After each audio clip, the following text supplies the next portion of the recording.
আসসালামু আলাইকুম রহমতুল্লাহি বারাকাতুহু। আয়তর পরিসীমা বাহির করার নিয়ম। সেটা আয়ত বলিলে কি বোঝায়? প্রশ্ন, আয়ত কাক বলে? যি চতুৰ্ভুজৰ বিপৰীত বাহুবোৰ সমান। তেনেহ'লে যি চতুৰ্ভুজৰ বিপৰীত বাহুবোৰ সমান আৰু সমান্তৰাল আৰু উচ্ৰা উচ্ৰী বাহুবোৰ কি হয়? লম্ব, অৰ্থাৎ প্ৰতিটো কোণ সমকোণ বা 90 ডিগ্ৰী, তেনে চতুৰ্ভুজক আয়ত বোলা হয়। এইটো এটা কি আছে? চতুৰ্ভুজ আছে। চতুৰ্ভুজ কাক বলে? চাৰিডাল ৰেখাখণ্ডৰ দ্বাৰা গঠিত বন্ধ আকৃতি কি বুলি কোৱা হয়? চতুৰ্ভুজ বুলি কোৱা হয়। ইয়াতে কি হৈছে? এ বি এটা ৰেখাখণ্ড, বি চি এটা ৰেখাখণ্ড, চি ডি এটা ৰেখাখণ্ড আৰু এ ডি এটা ৰেখাখণ্ড। ইয়াতে কি হৈছে? চাৰিডাল ৰেখাখণ্ড লগ লাগি এটা বন্ধ আকৃতি গঠন হৈছে, যাক কি বুলি কোৱা হয়? চতুৰ্ভুজ বুলি কোৱা হয়। এতিয়া আয়ত কাক বলে? যি চতুৰ্ভুজৰ কি হয়? বিপৰীত বাহুবোৰ কি হয়? সমান। এ বিৰ বিপৰীত বাহু কি হ'ব? চি ডি, বা চি ডিৰ বিপৰীত বাহু কি হ'ব? A B. এই বিপৰীত বাহুবোৰ কি হয়? সমান আৰু কি হয়? সমান্তৰাল হয়। এ বি বাহু আৰু চি ডি বাহু কি আছে? সমান আছে, লগতে কি হয়? সমান্তৰাল হয়। আৰু এ ডি বাহু আৰু চি ডি বাহু কি হয়? সমান হয় আৰু কি হয়? সমান্তৰাল হয়। আৰু এই প্ৰতিটো কোণ কি হয়? সমকোণ, অৰ্থাৎ 90 ডিগ্ৰী। এনে ধৰণৰ চতুৰ্ভুজক কি বুলি কোৱা হয়? আয়ত বুলি কোৱা হয়। এটা আয়তৰ পৰিসীমা বুলিলে কি বুজা? এইটো এটা কি হয়? ক্ষেত্ৰ হয়। এই ক্ষেত্ৰৰ যে চাৰিওফালৰ যে সীমানা আছে, এই সীমানাৰ যে দৈৰ্ঘ্য আছে, এই দৈৰ্ঘ্যৰ কি হ'ব? যোগফল বা সমষ্টিয়ে কি হ'ব? এই আয়তৰ কি হ'ব? পৰিসীমা হ'ব।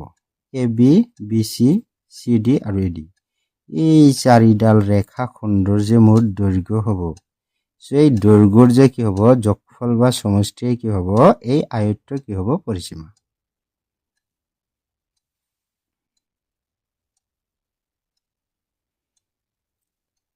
আয়তৰ মুখামুখি বাহুবোৰ কি হয়? পৰস্পৰ সমান। এই যিটোৰে কি হয়? এইটো পৰস্পৰ কি হয়? সমান আছে। আয়ত এটাৰ তুলনামূলকভাৱে দীঘল বাহুটো কি বলে? দিক বলে। আৰু চুটি বাহুটো কিবা প্ৰস্থ বুলি কোৱা হয়। এইটো এটা কি হয়? আয়ত হয়। ইয়াছে তুলনামূলকভাৱে কি আছে? এই বাহুবিলাক কি আছে? দীঘল আছে। এই দীঘল বাহুটো কি বুলি কোৱা হয়? দিক বা দৈৰ্ঘ্য বুলি কোৱা হয়। আৰু যে চুটি বা সৰু বাহু আছে, এই বাহুটোক কি বুলি কোৱা হয়? প্ৰস্থ বুলি কোৱা হয়। এ বি কি হয়? প্ৰস্থ হয়। আৰু চি ডিও কি হয়? প্ৰস্থ হয়। বি চি কি হয়? দিক হয়। এ ডিও কি হয়? দিক হয়। এ বি চি ডি আয়তৰ কি হ'ব? এ বি সমান সমান কি হ'ব? C D. এ বি সমান সমান কি হ'ব? চি ডি হ'ব। সমান সমান কি হয়? প্ৰস্থ হয়। আৰু বি চি ইকুৱেল কি হ'ব? A D. যে বি চি আৰু এ ডি কি সমান সমান, সেইকাৰণে কি হৈছে? B C equal A D সমান সমান কি হ'ব? দিক হ'ব।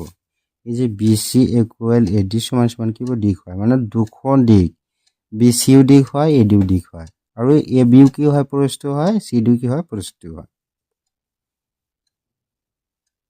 অতএব এ বি চি ডি আয়তৰ পৰিসীমা কি হ'ব?